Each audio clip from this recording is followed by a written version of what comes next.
kimchi eggplant.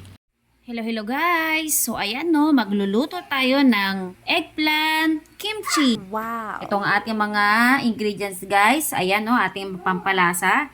Yung ating nilaga na liempo para sa sahog natin. Meron tayong bawang dyan at sibuyas. At syempre guys, kailangan natin ng kimchi paste. Yan. Yung ating homemade kimchi sauce yan guys.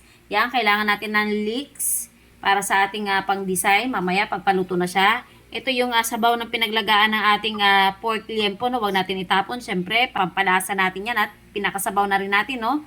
At siyempre, yung ating bida ay eggplant, guys. So, ayan. Maglalagay rin tayo, guys, ng sesame oil. Yan. At siyempre, magigisa tayo. Kailangan natin ng konting mantika, no? Yan. Sesame seed para sa ating pan-design. Garnish niya sa ibabaw. Kailangan natin ng konting tubig yan, guys. At konting soy sauce, guys.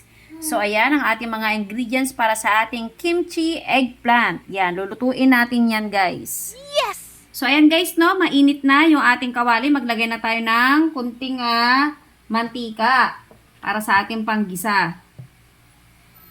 So, ayan, ayos na yan. Sunod na natin, guys, yung ating bawang. Yung ating sibuyas para hindi masunog yung ating bawang. Yan, kunting mekos-mekos lang. Hinaan natin yung ating apoy, no.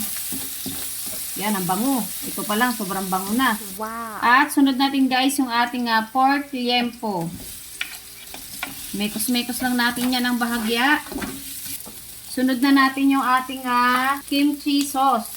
Yan, yung ating kimchi paste. Lahat natin yan guys. Napakasarap nitong kimchi paste na to, no? Dahil na marami itong ingredients na bawang, luya, at sibuyas din guys. Meron din yan. At syempre yung ating chili flakes na powder, no? Wow. Yan, mekos-mekos lang natin ang ganyan yan. Ang bango. Yan, lagay na natin guys yung ating pork, pinaglaga ng ating liempo, yan. Para malusaw natin yung ating kimchi paste na ginawa, no? Ilagay na rin natin yung ating kunting tubig lang. Yan. Lagay na natin yung ating pampalasa. Paminta. Kunting soy sauce. Pampakulay lang natin yan guys. At nakalimutan ko sabihin sa inyo kanina, maglalagay tayo dyan guys ng patis. So ayan, ayos na yan. Yan, imekos-mekos lang natin, no. Palambutin pa natin ng kaunti yung ating karne bago natin ilagay yung ating gulay na eggplant.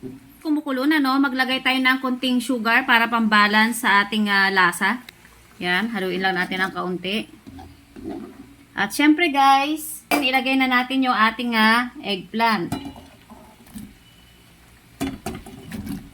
Yan, ito yung eggplant guys na inani natin sa ating garden, no? Kinuha natin sa ating garden. At imekos-mekos lang natin yan guys ng dahan-dahan, no? Para mag-balance yung kulay niya. At yung flavor natin dyan.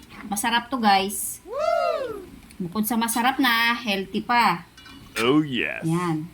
Kunin natin na sa ilalim. Madali lang naman maluto to guys kasi eggplant lang to, no? Sobrang dali lang maluto.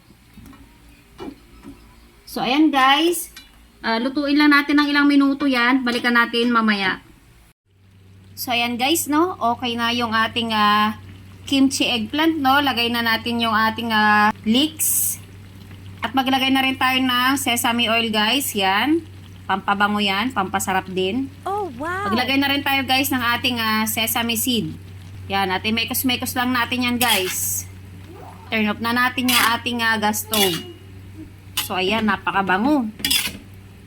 Yan. Tama-tama lang yung pagkakaluto natin sa ating eggplant. Yan. Tapos na yan guys. Ang sarap nito guys. Kita mo naman, oh. Yummy. Ayan, oh. Wow.